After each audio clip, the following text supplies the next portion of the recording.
Good morning sa lahat. Tara mabilis ang layout and design ng ating prayers for the GC guys. Using cellphone tayo. Docs apps and slides apps ang ating ginagamit na pang design. Nagmamadali lang si Ralph kaya bulol-bulol na naman. Naubos yung oras ko doon sa pagbabasa ng ating libro kasi nga sobrang haba nung homily. Tsaka yung yung reading, mahaba yung mga verses na nilagay doon. So, dito na tayo muna sa April 9, 2025 from Family GC. Ang ating font is Impact. Hindi, tinanggalan ko siya ng bold ha kasi ang maano na yan naka-impose na yung Impact na font. Text color ay matingkad na blue, highlight color is red. Okay? Yan yung Impact. Talagang makakapal yung niya, yung font niya. From Family Sir 9 April 2025 from Family GC. Yung mga gustong sumali sa Family GC guys, paki-contact yung aming founder Harry B. De La Cruz or yung mga admins.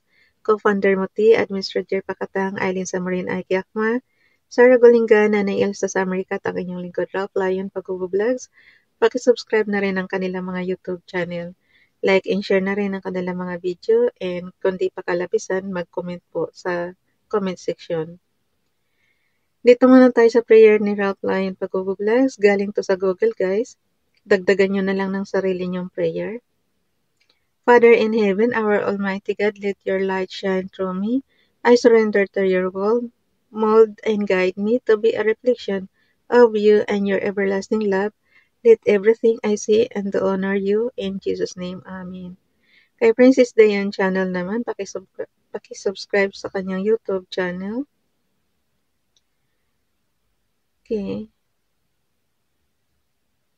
Prayer, God, thank you for being unstoppable, unchangeable, all-powerful, and incomparable.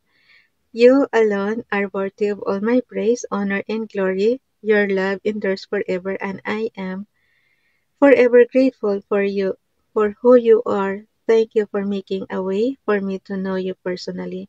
Nothing compares to you. In Jesus' name, Amen. Dito naman tayo kay... dalhin na pala natin yan sa ating slides apps. Ito yung napakarami ngayong prayer. Hindi lang siya yung ating i-repost prayer guys. Marami-rami ito. So basahin na natin. Punta tayo sa slides number 9. Nakita nyo apat yung column. Parang flyers na apat na column. So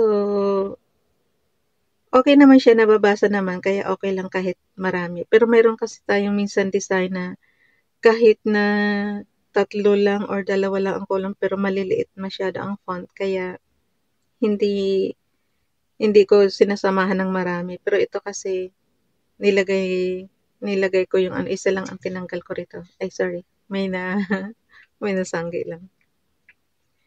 Dito muna tayo kay Princess Dayan channel, yung Sir 9 April 2023 ito. Pareho lang to kay Ralph. Mayroon lang siyang photos. Then shall the kingdom of heaven be likened into 10 virgins, which took their lamps and went forth to meet the bridegroom. Matthew chapter 25 verse 1. Alam ko yan, yung yung sumalubong bagay, yung iba walang oil. Pagtalikod nila tsaka dumating yung groom, ayun, hindi na sila nakapasok. Basahin nyo yung kwento na yan. Yung story na yan. Okay, Ronelo Legaspi Vlog. His Lord said unto him, Well done, good and faithful servant. Thou hast been faithful over a few things. I will make thee ruler over many things. Enter thou into the joy of thy Lord. Matthew chapter 25 verse 23. Paki-subscribe sa kaniyang YouTube channel, Ronelo Legaspi Vlog. Okay. Dito naman tayo kay FB Donalyn. Pakipalo sa kanyang Facebook account. The valley serves a purpose. That's where the fruit grows. There is no place to look but up. Even if you can't see what God is doing, know that just like fruit, He is growing you, He is maturing you, He is strengthening you in that valley. May isa pa, when you go through deep waters and great trouble, I will be with you. When you go through rivers of difficulty, you will not drown. When you walk through the fire of oppression, you will not be burned up. The flames will not consume you. Isaiah chapter 43 verse 2. Thank you, Nining. Ito kinuha lang din niya to sa yung mga prayer na to, kinuha lang din niya to sa Google. Kaya minsan guys, maganda rin talaga yung sino kaya naka-discover sa Google, no? Halos lahat nandiyan dyan na. Pero mag-thank you pa rin tayo. Kasi dagdagan nyo na lang yan ng sarili nyong prayers, okay? Dito naman tayo kay Avery, paki-subscribe. Okay, kinuha ko lang yan dati sana. Year 2023 pa yan. Good day, Mami, and to all. Sometimes prayer is the only gift I can give to the people I love, respect, and care. Today I pray that happiness be at your door. May it knock early, stay late, and leave the gift of God's peace, love, joy, and good health behind. May the dreams you hold dearest be those that comes true. And the good news we spread keep going on. Good morning, blessed Saturday everyone, and keep safe always please. Hanggang dito na lang guys. Ayan, nagre-ring na yung aking yung aking alarm. Bye everyone. God bless us. Okay.